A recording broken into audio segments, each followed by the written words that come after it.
And this week firmly entrenched in 8th place in the East. Now with Embiid back after pulling off a dramatic comeback thanks to a 15-3 run to close the game to beat that Miami Heat 109-105 last night. An escape from the play-in? It's suddenly possible. The Celtics have a commanding 13-game lead in the East, but it's a lot closer between teams 2 through 8. The second-place Bucks are only 5.5 games, ahead of the 8th-place Sixers. Thank goodness Kendrick Perkins is back. Stephen A's out of control today. It's Friday. He's in Hollywood. I have a feeling General Hospital called. He's got on a white suit like Rick Pitino. I don't even know what's happening tonight. It's not white. You know, it's white and gray, checkered, the whole bit. It's pretty nice. Fly. I wouldn't be nice. It's actually one of your best fits, to be honest. Wow. And I'm not the one to judge, but it's actually one of your best fits. Did you just make me laugh? You're not the one to judge? Did you just say that? Did you just say that with a straight face? Are you kidding me? Come on, man.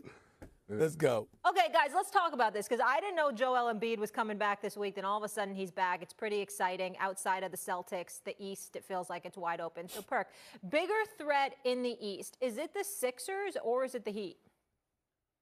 It's the 76ers. It's the 76ers, Molly, and it's because of Joel Embiid. And look, I was one of the ones, or probably the only one, that was saying that I thought Joel Embiid should sit out, but he has looked phenomenal. He looks in great shape. So what? Don't me. But look. Nah, I mean, you need to say Stephen A was right.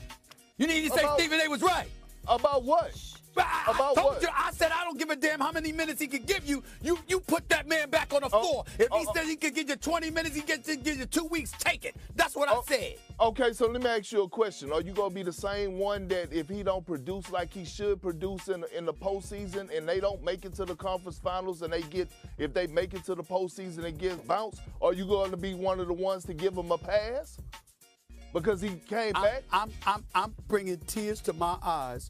I'm so offended that you would even ask if I would do that if he doesn't show up for the playoffs. Of course I would. How dare you, Kendrick Perkins? How dare you? That is betrayal. For you to even ask that question of me is betrayal because you know I would. You know I would. Here's the answer, Molly. It's the 76ers.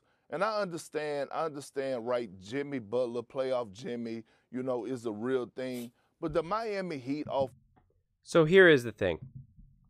The Miami Heat, you're asking this question, is it the Miami Heat or the 76ers?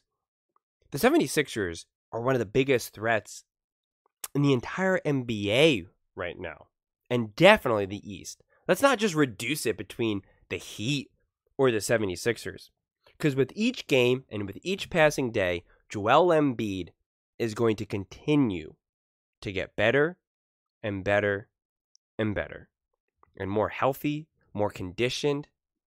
They were one of the best teams with Joel Embiid. Their record, the 76ers, was going to be top 3 in the entire NBA. Joel was playing at a historic level, historic pace, and was going to be a back-to-back MVP until he got injured. That's not even a dispute, okay? Even the biggest Joel haters and the biggest Jokic lovers had to admit that. I mean, he was just doing things that were just we've never seen. Things that Wilt Chamberlain wasn't even doing. And so now he's back. And it may not be the perfect run. There's going to be some bumps along the way. And hopefully he can stay healthy.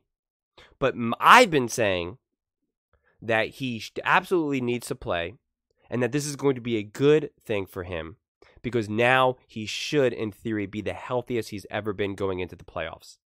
Because he's not run down. He essentially had 2 months off. Obviously, he was recovering.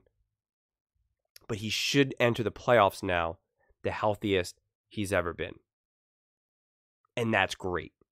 This is what we saw with AD and LeBron James in the bubble. They got all this time off.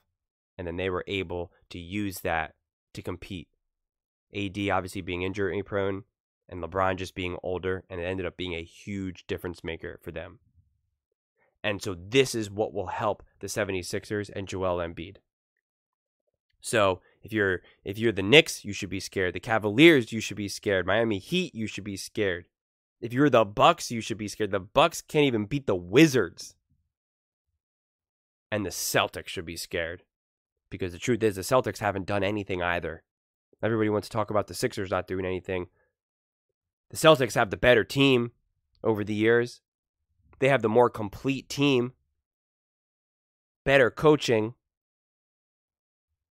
And yet they still struggle.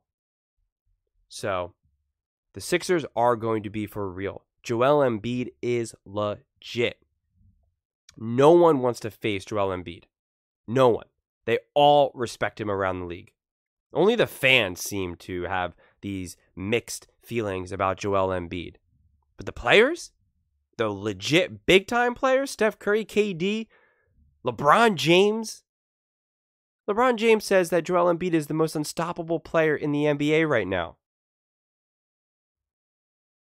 And that's 100% accurate. He is a monster. And stop with the nonsense that he chokes in the playoffs. He's been injured. He was either really young, which is just what happens. All these players only play so well when they're really young in the playoffs. That's why they don't win until they're 26, 27, 28, 29. Or he was injured, tearing his meniscus, getting a concussion, breaking his orbital bone in his face, his eye socket. I mean, this is real legit stuff here. And yet he's still competing. He's still averaging like 24 plus points in the playoffs. Injured. That's how much of a beast he is. On a team that's not good over the years. Okay? With a James Harden who's old and has never produced in the playoffs. Okay? His running mate has been Tyrese Maxey, who's 23 years old. Doc Rivers, who can't even coach with Giannis, who only won one championship with the Celtics, with their big three, who did nothing with the Clippers. Or when he had Coach Brown and Ben Simmons, right? He was supposed to win with Ben Simmons, who has essentially turned into a bust. We see the type of player Ben Simmons is, and we want to just put that on Joel Embiid. Yeah, okay. Make it make sense for me because I can't. I don't understand where the hate for Joel comes. I really, really don't. But they are for real. I think they could even get out of the play-in, and they could potentially jump up to like the 4th, 5th, or 6th seed. I mean, it's crazy. There's enough games. It can happen. Now, you don't want to push Joel too much because he is still recovering. And so, you do have to be a little conservative, and you do want to save it. You don't want him to run out of, you don't want to have to empty the gas tank just to avoid the play-in. But, getting out of the bottom would be the best. If you can maybe at least be one of the top, 2 teams for the play-in, that's obviously better than the bottom 2. But the Celtics are legit. The Sixers are legit, and Joel Embiid, make no mistake about it, is the true MVP this season. But those are just my thoughts. I would absolutely love to hear yours. Who do you think is the bigger threat in the East? The Heat or the 76ers? And do you think the 76ers are just a threat in general? Let me know in the comments below. I read every single comment. So whether you agree with me or disagree with me, either way, let's get into some discussions. Let's get into some fights. But ultimately, let's just have some fun. And please do consider subscribing. We are building an amazing community here, and I would absolutely love to see you part of it. I want to build something that we all genuinely feel connected to. Something that we're really excited to be part of, and I think we're well on our way to doing it. And please don't forget to give this video a thumbs up, as it really does help with the visibility and the algorithm. Thank you so much, and see you next time.